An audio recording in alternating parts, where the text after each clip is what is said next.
Well, another busy day. Early morning, I do like to send off my parcels. So I've got a few in the boot. They're going to go off to my local post office, get them done and dusted. And then, well, I've had a few messages this morning with offers and that, but, derisory offers, getting on my nerves.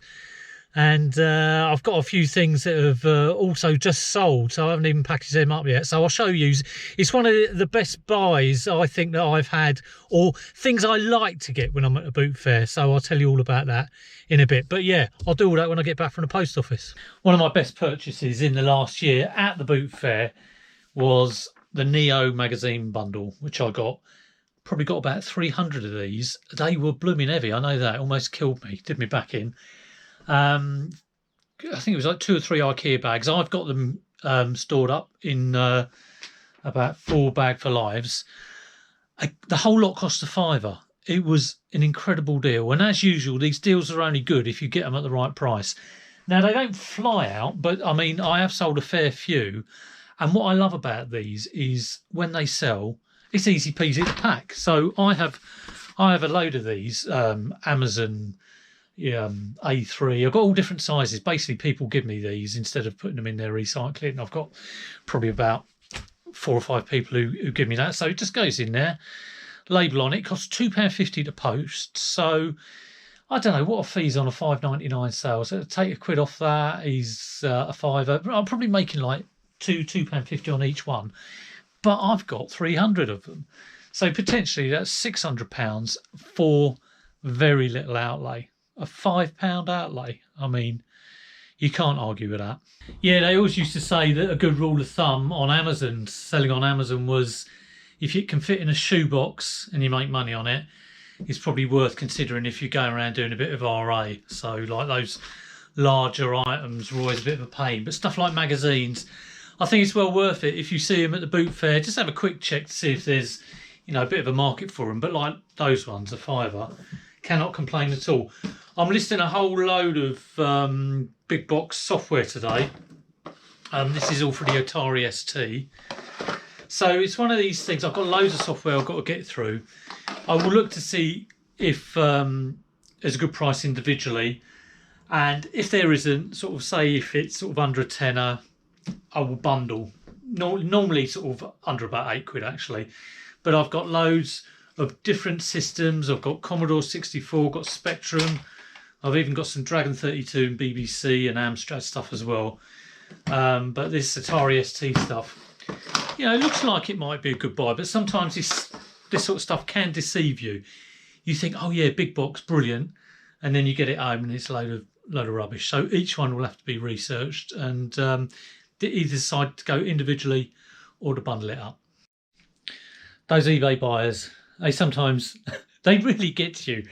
I've just had an offer, a £25 item, £10. Now come on, would I really bother listing it for £25 if I'm just going to take a tenner? So stuff like that, I don't even counter, just gets declined. So I probably have a range, depending on how long it's been on the store, of about 20% max. I've got a purple Game Boy up, purple grape. It's up for 50 quid. It's got the case, really good condition. It's only just gone on. I'm probably going to hold out for that price. I might take a little bit off, but it'd only be like 2 or 3 quid. And I've also got someone messaging me about that. But realistically, someone sees something on eBay for 25 quid and they, are putting in an offer for a tenner. Are they hoping I go halfway and then they go halfway back down and half and half and half?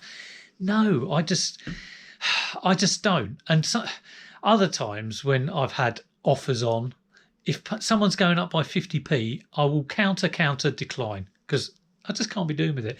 Let me know what sort of range you accept offers at. It'd be interesting to see what other people say. Some people may go, yeah, 30% because I price things high, but I try and price things competitively. And I know that every day, every month that I am reviewing my prices. Talking about reviewing prices, I've got to do that today. I know that on the 23rd, a whole load of my item, a tranche of my items end. It's because a couple of months ago I relisted the whole store, so a lot of the stuff got listed on the same day. So they're due to end today. I normally have things ending in the afternoon, so I will end them in. I will go in this morning and end them manually. I do not want eBay ending them and doing the automatic relist. It'll use up one of my allocation, and the price won't get reviewed. So I'm going to go in now, have a look at what's ending, sort everything by end date, see what's ending today. It should be in red, highlighted in red on the date. Going to end that all, and I quite like this day when there's a big batch of stuff ending, because I know that doing the sell similar, 5% down on the price, new injection of sell similar stock will give me some sales, or let's hope it will. Let's not jump the gun here, but fingers crossed it will. Hope you enjoyed all that. I'm hoping to get out some boot fairs soon. Kind of getting stuck in a rut with old stock that I've got that I want to move on. I want to get some new fresh blood in the store. That's what it needs. I don't normally bother with charity shops because they're all pretty crap around here. Just see the stuff that I've donated about 2 months ago. But hopefully, touch wood, get out some boot fairs. Been chucking it down today, but hopefully it will warm up and get out there and get some new stock soon.